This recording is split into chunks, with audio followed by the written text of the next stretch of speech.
రీసెంట్గా నేను ఒక ఫ్రెండ్తో మాట్లాడుతూ ఉన్నప్పుడు తను ఒక బిజినెస్ స్టార్ట్ చేద్దాం అనుకుంటుంది. తను ఒక హెచ్ఆర్ ప్రొఫెషనల్, ఒక హెచ్ఆర్ కన్సల్టెన్సీ స్టార్ట్ చేద్దాం అనుకుంటుంది. కానీ తన చాలా వరీ అవుతుంది. రిజిస్ట్రేషన్ ఎట్లా చేసుకోవాలి, జిఎస్టీ ఎట్లా అప్లై చేసుకోవాలి, లాట్ ఆఫ్ చాలా పేపర్ వర్క్స్ గురించి చాలా కన్ఫ్యూజ్డ్గా ఉండి వరీ అవుతుంది స్టార్ట్ చేయాలి అనుకున్నప్పుడల్లా. నేను తనకు ఒకటే చెప్పాను, ఒకటే అడ్వైస్ చేశాను.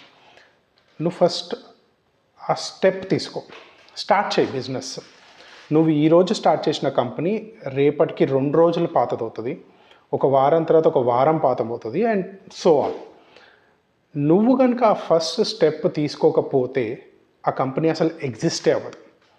సో నేను ఇక్కడున్న అందరికీ అడ్వైస్ చేసేది ఏంటంటే, ఎవరైతే వాళ్ళ బిజినెస్ సొంతంగా స్టార్ట్ చేద్దాం అనుకుంటున్నారో take that first step. Okay, ఈ రిజిస్ట్రేషన్స్, లైసెన్సెస్, వీటన్నిటి గురించి later on you can think of. అవి ఎట్లాగో దారిలో వస్తాయి, మీకు అవసరమైనప్పుడు దానంతట అదే అది సెట్ అయిపోతాయి. బట్ ఆ ఫస్ట్ స్టెప్ తీసుకోవడం అనేది చాలా చాలా ఇంపార్టెంట్. అండ్ ఆ స్టెప్ తీసుకున్నాక దాన్ని డైలీ మీరు కంటిన్యూ చేయటం, ఒక డిసిప్లిన్ లాగా వాడటం, మెయింటైన్ చేయటం అనేది చాలా చాలా ఇంపార్టెంట్. సో ఆ ఫస్ట్ స్టెప్ తీసుకోండి. ఫెయిలియర్ గురించి అసలు భయపడకండి.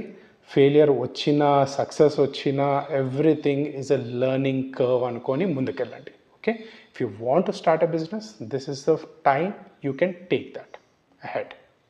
Good luck.